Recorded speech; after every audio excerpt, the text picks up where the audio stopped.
ఆంధ్రప్రదేశ్లో అన్నదాత సుఖీభవ దేశవ్యాప్తంగా పీఎం కిసాన్ సమ్మాన్ నిధి ఈ అకౌంట్లో ఉన్న వారందరికీ కూడా ఈ డబ్బులనేవి ఈ రెండు పథకాలకు సంబంధించి డబ్బులనేవి పడే అవకాశం అయితే కొద్దిగా తక్కువగా ఉంది. ఎందుకో ఈ వీడియోలో మనం తెలుసుకుందాం. ముందుగా ఈ 4 బ్యాంకులు ముఖ్యంగా సప్తగిరి గ్రామీణ బ్యాంక్, ఆంధ్రప్రదేశ్ గ్రామీణ వికాస్ బ్యాంక్, అదేవిధంగా ఆంధ్ర ప్రగతి గ్రామీణ బ్యాంక్, దాంతోపాటు చైతన్య గోదావరి గ్రామీణ బ్యాంక్. ఈ 4 బ్యాంకుల్లో అకౌంట్ కలిగి ఉన్న ప్రతి ఒక్క రైతులకు కూడా మనకి రాబోయే రోజుల్లో కొద్దిగా పేమెంట్ ఇష్యూస్ అనేవి కనబడే అవకాశాలు ఎక్కువగా ఉన్నాయి.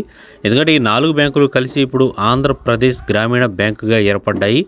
ఇవన్నీ కూడా ఈ 4 బ్యాంకుల్లో మీకు ఎక్కడ అకౌంట్ కలిగి ఉన్నా కానీ అవన్నీ కూడా ఒకే అకౌంట్గానే పరిగణించబడతాయి. సో ఆ అకౌంట్లోనే డబ్బులు అయితే పడతాయి అన్నమాట.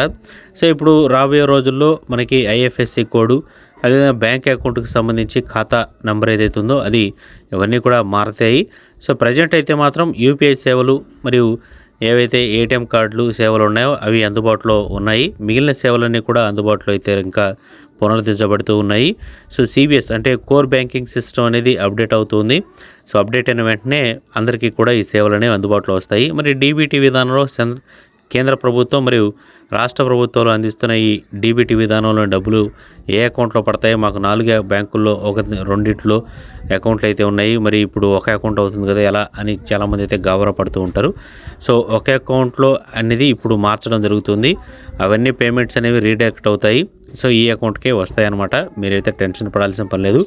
కాకపోతే మీరు ఏదైనా బల్క్ అమౌంట్ చేయాలనుకుంటే మాత్రం తప్పనిసరిగా మీకు సంబంధించి బ్యాంక్ అకౌంట్ ఏదైతే ఉంటుందో ఆ అకౌంట్కి సంబంధించి వివరాలతో పాటు మీ యొక్క ఐఎఫ్ఎస్సి కోడ్ ఇవన్నీ కూడా మార్పు చేసుకోవాల్సి ఉంటుంది. దాంతోపాటు ఎవరైతే ఫోన్పే, గూగుల్ పే, భీమ్ యూపీఐ ఇటువంటి యూజ్ చేస్తూ ఉంటారో వాళ్ళు కూడా ఇక నుంచి ఈ 4 బ్యాంకుల పేర్లు కాకుండా మీరు ఆంధ్రప్రదేశ్ గ్రామీణ బ్యాంక్ అనే పేరుతో ఫోన్పేలు, గూగుల్ పేలు క్రియేట్ చేసుకోవాల్సి ఉంటుంది.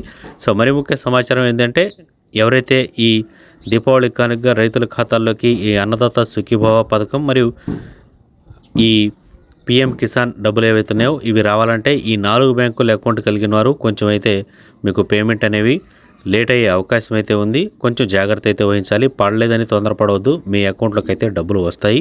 కాకపోతే కొంచెం అందరికంటే లేటుగా పడే అవకాశం అయితే ఉంటుంది. సో దానికోసం మీరు ఏం చేయాల్సిన పని లేదు. మీ అకౌంట్ అనేది ఎన్పిసిఐ లింక్ చేసుకోండి. డీబీటీ విధానాన్ని ఆన్ చేసుకోండి. ఆధార్ కార్డ్, పాన్ కార్డ్ అనేది ఈ అకౌంట్కి లింక్ చేసుకోండి.